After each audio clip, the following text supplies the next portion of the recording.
ದೇವ್ರೆ,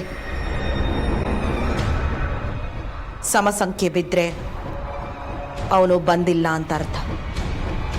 ಬೆಸೆ ಸಂಖ್ಯೆ ಬಿದ್ದರೆ ಅವನು ಬಂದಿದ್ದಾನೆ ಅಂತ ಅರ್ಥ.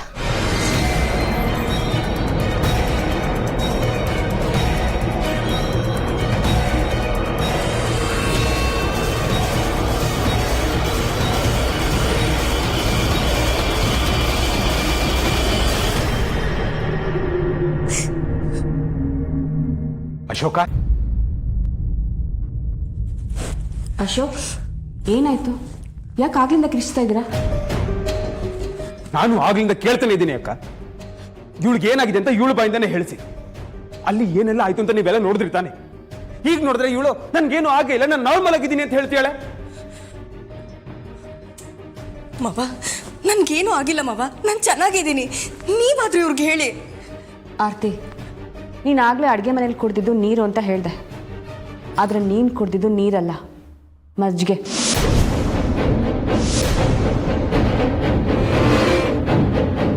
ಅಂದರೆ ನೀನೇನು ಮಾಡ್ತಿದ್ಯಾ ಅಂತ ನಿನಗೆ ಗೊತ್ತಾಗ್ತಿಲ್ಲ ಆರ್ತಿ.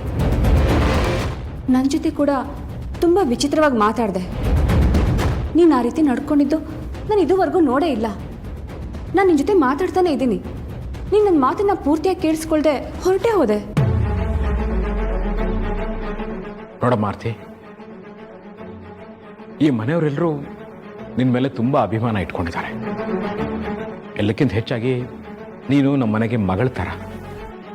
ಮಗಳ ಮೇಲೆ ವಿನಾಕಾರಣ ಆರೋಪ ಹೊರಿಸಿದ್ರೆ ನಮಗೆ ಸಿಗೋ ಲಾಭನಾದರೂ ಏನು? ಅದಕ್ಕೆ ಶ್ರಾದ್ದ ಕಾರ್ಯದಲ್ಲಿ ನಾನು ಬಂದಿರಲಿಲ್ಲ. ಆದರೆ ನೀವು ನಡ್ಕೊಂಡಿದ್ದ ರೀತಿ ಕೇಳಿ ನನಗೆ ಶಾಕ್ ಆಯಿತು. ನಾನೇ ಬಂದು ನಿಮ್ಮ ಹತ್ರ ಮಾತಾಡಬೇಕು ಅಂದ್ಕೊಂಡೆ. ಆದರೆ ಈಗ ಬೇಡ, ನೀವು ಸ್ವಲ್ಪ ಬ್ರೇಕ್ ತಗೊಳ್ಳಿ. ನಿಧಾನವಾಗಿ ಕೂತ್ಕೊಂಡು ನಾನು ಯಾಕೆ ಆ ರೀತಿ ನಡ್ಕೊಂಡೆ ಅಂತ ಯೋಚನೆ ಮಾಡಿ. ನಮ್ಗಳ ಹತ್ರ ಬಂದು ಹೇಳ್ಕೋಬೇಕು ಅಂತ ಅನಿಸಿದ್ರೆ ಹೇಳ್ಕೊಳ್ಳಿ. ನಾವೆಲ್ಲರೂ ಕೂತು ನಿಮ್ಮ ಸಮಸ್ಯೆನ ಬಗೆಹರಿಸ್ತೀವಿ. ಅಯ್ಯೋ ವೇದ, ನನ್ಗೇನು ಆಗಿಲ್ಲ. I am all right. ಯಾಕೆ ನಿಮ್ಗೆ ಯಾರಿಗೂ ಅರ್ಥ ಆಗ್ತಿಲ್ಲ?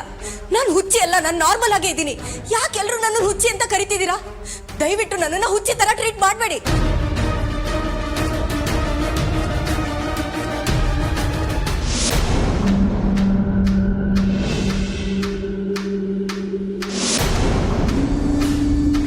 ಬೆಸೆ ಸಂಖ್ಯೆ ಅಂದ್ರೆ ಚಿರು ಮನೆ ಒಳಗಡೆ ಬಂದಿದ್ದಾನ? ಗುರುಗಳು ಮಂತ್ರಿಸ್ಕೊಟ್ಟಿರೋ ನಿಂಬೆ ಹಣ್ಣು ತೆಂಗಿನಕಾಯಿ ದಾಟ್ಕೊಂಡು ಮನೇನ ಪ್ರವೇಶ ಮಾಡಿದಾನ? ಇಲ್ಲ ಇಲ್ಲ, ಸಾಧ್ಯನೇ ಇಲ್ಲ. ನೋಡ ಮಾರ್ತಿ, ಎಲ್ಲದಕ್ಕೂ ಒಂದು ಕಾರಣ ಅಂತ ಇರುತ್ತೆ. ಯಾರು ಬೇಕು ಅಂತ ಮಾಡೋದಿಲ್ಲ. ಹಾಗೇನಾದರೂ ನೀನು ಮಾಡಿರೋದಕ್ಕೆ ಏನಾದರೂ ಕಾರಣ ಇದ್ರೆ ದಯವಿಟ್ಟು ಹೇಳ್ಬಿಡು. ನೀನೇನು ಒತ್ತಾಯ ಮಾಡಲ್ಲಮ್ಮ. ನೀನು ಖುಷಿಯಾಗಿರ್ಬೇಕು ಅಷ್ಟೇ. ಮಾವ, ಅದು ಸಾಕು, ನಿಲ್ಸು. ಇನ್ ಮುಂದಕ್ಕೆ ಮಾತಾಡ್ಬೇಡ. ಎಲ್ಲರೂ ಬೇಸತ್ರು ಇಷ್ಟು ಸಮಾಧಾನವಾಗಿ ಮಾತಾಡ್ತೀಯಾರೆ. ಮೊದಲು ಅದಕ್ಕೆ ಬೆಲೆ ಕೊಡು.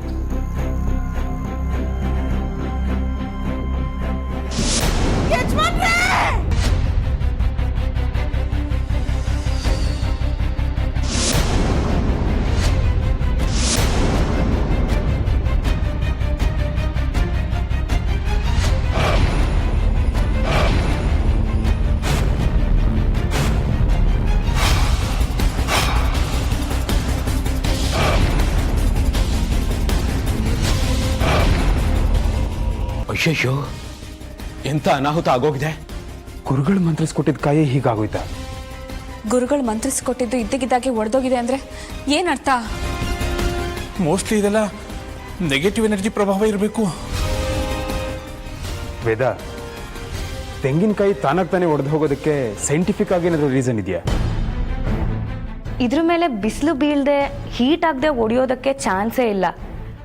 ತೆಂಗಿನಕಾಯಿ ಒಡೆದೋಗಿದೆ ಅಂದರೆ ಸೈಂಟಿಫಿಕ್ ರೀಸನ್ಗಿಂತ ಸೈಕಲಾಜಿಕಲ್ ರೀಸನ್ ಇದೆ. ಏನಮ್ಮ ವೇದ ಅದು? ತೆಂಗಿನಕಾಯಿ ಒಡೆಯೋ ಉದ್ದೇಶ ನಮ್ಮೊಳಗಿನ ಈಗೋ ನಾಶ ಆಗಲಿ ಅಂತಪ್ಪ. ನನಗೂ ಇದ್ರ ಬಗ್ಗೆ ಏನೂ ಗೊತ್ತಿಲ್ಲ. ಗೊತ್ತಿಲ್ಲದೆ ಈ ವಿಚಾರದ ಬಗ್ಗೆ ನಾವು ಏನೇನೋ ಕತೆ ಕಟ್ ಮಾತಾಡೋದು ಸರಿ ಇಲ್ಲ ಅನ್ಸುತ್ತೆ. ಮಾತಂಗಿ, ಅದು ಒಡೆದು ಹೋಗಿದ್ದು ನೀನು ನೋಡಿದ್ಯಾ?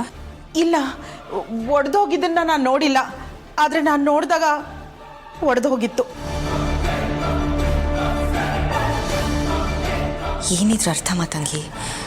ಚಿರು ಗೊತ್ತಾಗ್ತಿಲ್ಲ ಮೊರೆ.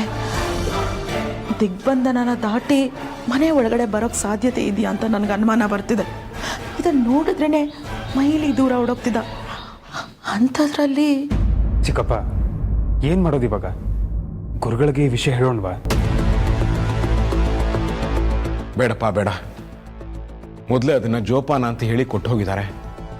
ಈಗ ಅದು ಒಡೆದು ಹೋಗಿರೋದು ಗೊತ್ತಾದರೆ ನಾವು ತುಂಬ ನೆಗ್ಲೆಕ್ಟ್ ಮಾಡ್ತಿದ್ದೀವಿ ಅಂತ ಆಗುತ್ತೆ. ಬೇಡ. ಯಾಕೋ ಬರ್ತಾ ಬರ್ತಾ ಮನೇಲಿ ನೆಮ್ಮದಿನೇ ಕಳೆದು ಹೋಗ್ತಾ ಇದೆ. ಆದಷ್ಟು ಬೇಗ ಇದನ್ನೆಲ್ಲ ಸರಿ ಮಾಡಬೇಕು. ನಾವಾಗೆ ನಾವು ನೆಮ್ಮದಿನ ಕಳ್ಕೊತಾ ಇಲ್ಲ, ನಮ್ಮ ನೆಮ್ಮದಿನ ಹಾಳು ಮಾಡ್ತಾ ಇದ್ದಾರೆ.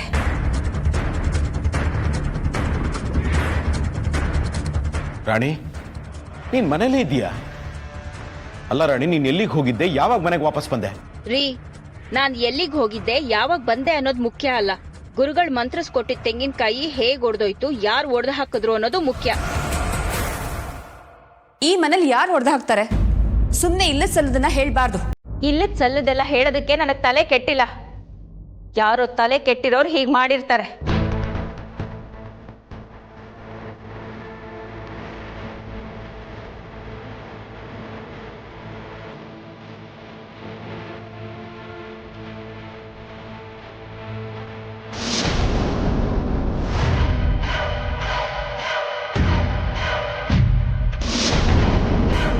ಇದಿರೋವರೆಗೂ ನನ್ನ ಕಂದ ಈ ಮನೆಗೆ ಬರೋದಕ್ಕಾಗಲ್ಲ. ನನ್ನ ಚಿರು ಮನೆಗೆ ಬರಬೇಕು, ನನ್ನ ಮಗ ಮನೆಗೆ ಬರಬೇಕು.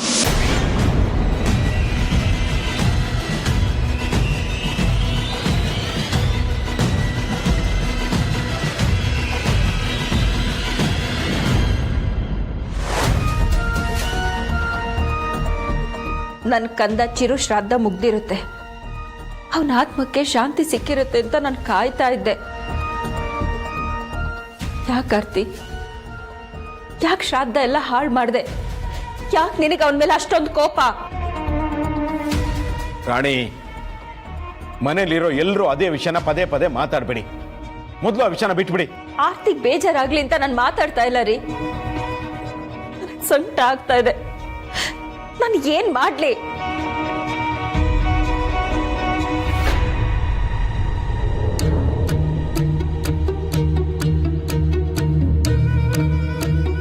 ಈ ತೆಂಗಿನಕಾಯಿ ಹೊಡೆದಿರೋದು ನನ್ನ ಹೆಂಡ್ತೀನಿ ಅಂತ ನಂಗೆ ಅನುಮಾನ ಬರ್ತಾ ಇದೆ.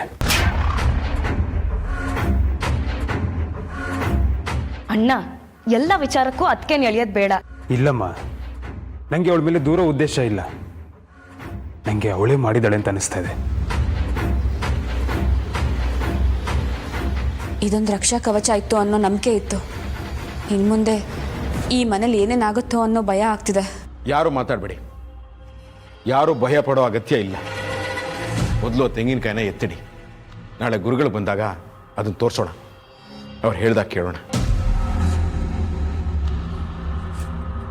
ಅಯ್ಯೋ ಆಂಜನೇಯ, ಅಲ್ಲಿವರೆಗೂ ಏನೇನಾಗುತ್ತೋ. ಅಯ್ಯೋ ದೇವ್ರೇ.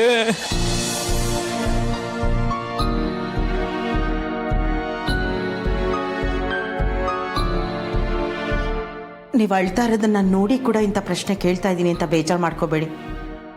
ನಿಜ ಹೇಳಿ ಅಮ್ಮೋರೆ, ಆ ತೆಂಗಿನಕಾಯಿನ ನೀವೇ ಅಲ್ವಾ ಹೊಡೆದಾಕಿದ್ದು? ಚಿರು ಮನೆ ಒಳಗಡೆ ಪ್ರವೇಶ ಮಾಡಲಿ ಅಂತ ತಾನೇ ನೀವೆಂಥ ಕೆಲಸ ಮಾಡಿದ್ದು? ಮಾತಾಡಿ ಅಮ್ಮೋರೆ. ಮನೆಯಲ್ಲೆಲ್ಲರೂ ಸೇರ್ಕೊಂಡು ನನ್ನನ್ನೇ ದೂರ್ತಿದ್ದಾರೆ. ನೀನು ನನ್ನನ್ನೇ ದೂರ್ತಿದ್ಯಾ? ಹಾಗಾದ್ರೆ ನೀವಾ ಕೆಲಸ ಮಾಡಿಲ್ವಾ? ನಾನು ಹೇಳೋ ಸತ್ಯನ ಆ ದೇವರು ನಮ್ಮದೇ ಇರೋ ಪರಿಸ್ಥಿತಿಯಲ್ಲಿ ನಾನಿದ್ದೀನಿ. ಬಿಡು. ಬೇಜಾರು ಮಾಡ್ಕೋಬೇಡಿ. ಯಾವ ದುಷ್ಟ ಶಕ್ತಿ ಕೂಡ ಆ ಕಾಯಿನ ಮುಟ್ಟಕ್ಕೆ ಸಾಧ್ಯ ಇಲ್ಲ. ಅಂಥದ್ರಲ್ಲಿ ಅದು ಒಡೆದು ಹೋಗಿದೆ ಅಂದರೆ ಇದನ್ನೆಲ್ಲ ನಂಬೋಕೆ ಆಗ್ತಾ ಇಲ್ಲ ಅಮ್ಮೋರೆ.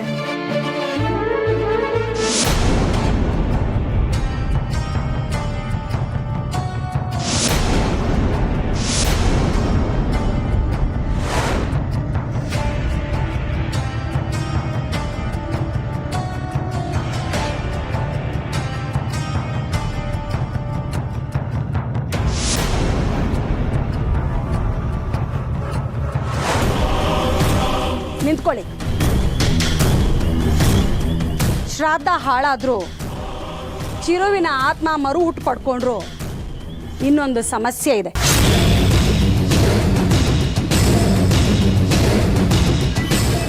ಏನು ಸಮಸ್ಯೆ ಅಮ್ಮ? ನಿಮ್ಮ ಮನೆಗೆ ದಿಗ್ಬಂಧನ ಆಗಿದೆ. ಹೌದು ಅಮ್ಮ, ಗುರುಗಳು ತೆಂಗಿನಕಾಯಿ ನಿಂಬೆಹಣ್ಣನ್ನ ಮನೆ ಬಾಗಿಲು ಕಟ್ಸಿದ್ದಾರೆ. ಅದಕ್ಕೆ ಚಿರು ಆ ಮನೆ ಒಳಗೆ ಪ್ರವೇಶ ಮಾಡೋಕ್ಕಾಗಲ್ಲ. ಆದರೆ ಏನು ಮಾಡೋದು ಜೇಜಮ್ಮ? ಚಿರು ಮನೆಗೆ ಪ್ರವೇಶ ಆಗಲಿಲ್ಲ ಅಂದರೆ ನಾನು ಅವನ್ನ ಹೇಗೆ ಹೊಲಿಸ್ಕೊಳ್ಳೋದು? ಪ್ರತಿ ಸಲ ನಾವು ಹೊರಗಡೆ ಹುಡ್ಕೊಂಡು ಹೋಗೋಕ್ಕಾಗಲ್ಲ. ಅದನ್ನು ತೆಗೆದುಬಿಡೋಣವಾ? ಬೇಡ, ಅದಕ್ಕೊಂದು ಭೌತಿಕ ಪರಿಹಾರ ಆಗಬೇಕು. ಏನದು? ಅದನ್ನ ಹೊಡೆದಾಕ್ಬಿಡಿ.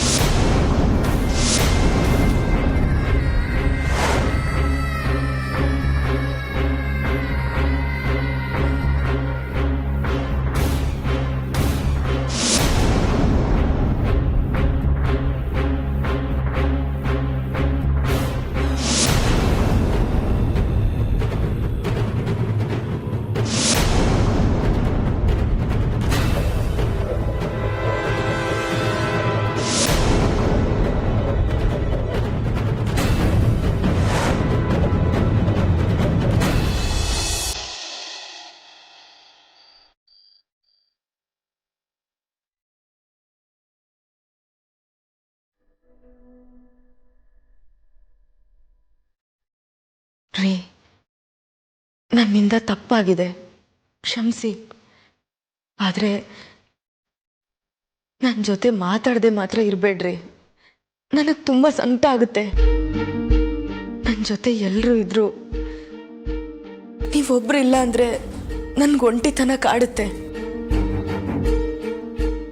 ನಮಗೆ ಮದುವೆ ಆಗಿ ಇಷ್ಟು ವರ್ಷ ಆಯಿತು, ಮಕ್ಕಳು ಆಯಿತು. ಆದರೆ ನೀವು ಯಾವತ್ತೂ ನನ್ನ ಮೇಲೆ ಇಷ್ಟೊಂದು ಕೋಪ ಮಾಡ್ಕೊಂಡಿರಲಿಲ್ಲ. ಆದರೆ ಇವತ್ತು ನಿಮ್ಮ ಈ ಕೋಪಕ್ಕೆ ಒಂದು ಅರ್ಥ ಇದೆ. ಆದರೆ ನಾನೇ ಅರ್ಥ ಇಲ್ಲದೆ ನಡ್ಕೊಳ್ತಾ ಇರೋಳು. ಕೆಲವು ಸಾರಿ ಪರಿಸ್ಥಿತಿನೇ ಹಾಗೆ ರೀ, ಏನೋ ನಡೀತಾ ಇರುತ್ತೆ, ಅದನ್ನ ಹೇಳ್ಕೊಳ್ಳೋದಕ್ಕಾಗಲ್ಲ.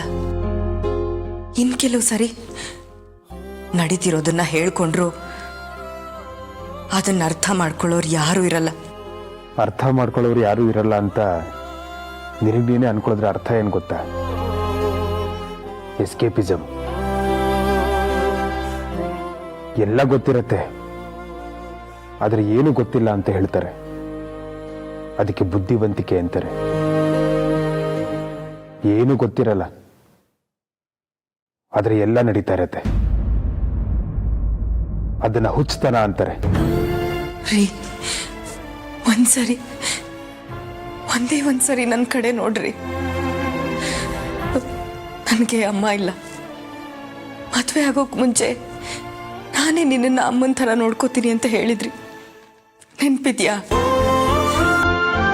ಗಂಡ ಹೆಂಡತಿ ಜಗಳ ಉಂಡು ಮಲ್ಗೋ ತನಕ ಅಂತಾರೆ. ಆದರೆ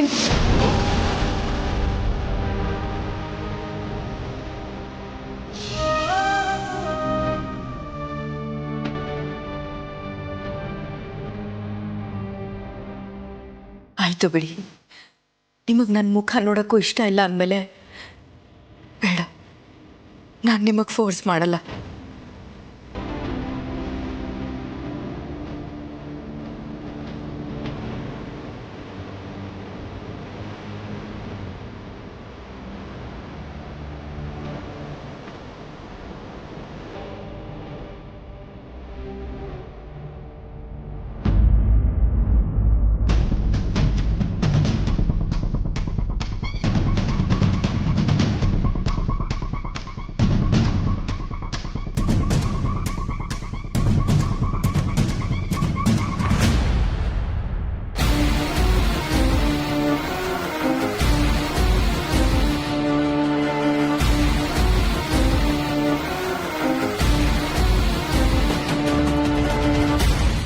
ಚಿರು, ನೀನು ಬದುಕಿದಾಗ ರಾಣಿ ಅಮ್ಮ ಅಂತ ನನ್ನ ಹಿಂದೆನೇ ಸುತ್ತಾ ಇದ್ದೆ. ಇದಕ್ಕಿದ್ದ ಹಾಗೆ ನನ್ನಿಂದ ದೂರ ಹೊರಟೋದೆ. ನೀನು ನನ್ನನ್ನು ನೋಡಬೇಕು ಅಂತ ಅನಿಸ್ಲಿಲ್ಲ ಅಂತ ಜೇಜಮ್ಮ ಹೇಳಿದ ಮೇಲೆ ನನಗೆ ಗೊತ್ತಾಗಿದ್ದು. ನೀನು ಬದುಕಿದ್ದಾಗ ಆ ಆರ್ತಿ ಪ್ರೀತಿ ಸಿಕ್ಕಲಿಲ್ಲ ಅಂತ ಈಗ ಅವಳು ಹಿಂದೆನೇ ಇದೆಯಾ? ಒಂದಿನ ನಾನು ನಿನ್ನ ಕಣ್ಣಿಗೆ ಕಾಣಿಸ್ಲಿಲ್ಲ ಅಂದರೆ ಆ ಬೇಜಾರಿಗೆ ನಿನಗೆ ಜ್ವರ ಬರ್ತಿತ್ತು. ಅಷ್ಟೊಂದು ನೀನು ನನ್ನನ್ನು ಮಿಸ್ ಮಾಡ್ಕೋತಾ ಇದ್ದೆ ಕಣೋ. ಆದರೆ ಇವತ್ತು ನಾನು ನಿನ್ನನ್ನು ತುಂಬ ಮಿಸ್ ಮಾಡ್ಕೋತಾ ಇದ್ದೀನಿ Chiru. Chiru, I need you ಕಣೋ. ನನಗೆ ನಿನ್ನ ಅವಶ್ಯಕತೆ ಇದೆ ಕಣೋ. ಇಷ್ಟು ದಿನ ಈ ಮನೇಲಿ ನನ್ನ ಕಣ್ಣಿಗೆ ಬೀಳದೆ ಇರೋ ಹಾಗೆ ಓಡಾಡ್ತಿದ್ದೆ ಅಲ್ವಾ? ನನ್ನ ಎಷ್ಟು ಪ್ರೀತಿಯಿಂದ ರಾಣಿಯಮ್ಮ ರಾಣಿಯಮ್ಮ ಅಂತ ಬಾಯಿ ತುಂಬ ಕರಿತಿದ್ಯಲ್ಲೋ. ನೋಡು ಚಿರು, ಮತ್ತೆ ಈ ರಾಣಿಯಮ್ಮ ನಿನ್ನ ಹುಡುಕೊಂಡು ಬರ್ತಾ ಇದ್ದಾಳೆ. ನೀನು ಈ ಮನೆ ಒಳಗೆ ಬರಬಾರ್ದು ಅಂತ ತೆಂಗಿನಕಾಯಿ ನಿಂಬೆ ಹಣ್ಣು ಕಟ್ಟಿದ್ರಲ್ಲ, ಅದನ್ನು ಒಡೆದು ಚಿಂದಿ ಚಿಂದಿ ಮಾಡಾಕ್ಬಿಟ್ಟೆ ಕಣೋ. ಇಲ್ಲಿ ನೋಡು ಚಿರು, ನಮ್ಮಿಬ್ರು ಬಾಂಧವ್ಯನ ಮತ್ತೆ ಗಟ್ಟಿ ಮಾಡೋದಕ್ಕೆ ನಮ್ಮಿಬ್ರು ಮಧ್ಯೆ ಇರೋದು ಈ ಗಟ್ಟಿ ಸೇತುವೆ. ಅದೇ ಕಣೋ, ಅದೇ ಮಾಯಾ ಖಡ್ಗ.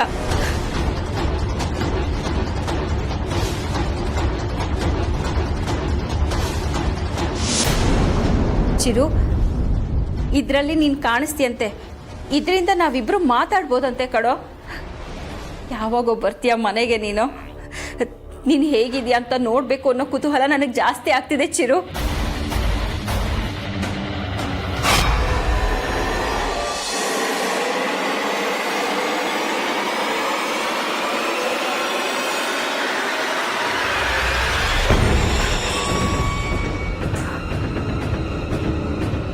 ಮೈ ಗಾಡ್, ಯಾವುದೋ ನೆರಳು ಪಾಸ್ ಆದಂಗೆ ಆಯ್ತಲ್ಲ. ಈ ಖಡ್ಗದಿಂದ ನೋಡಿದ ನೆರಳು ನಿಜನಾ ಅಥವಾ ಭ್ರಮೆನಾ?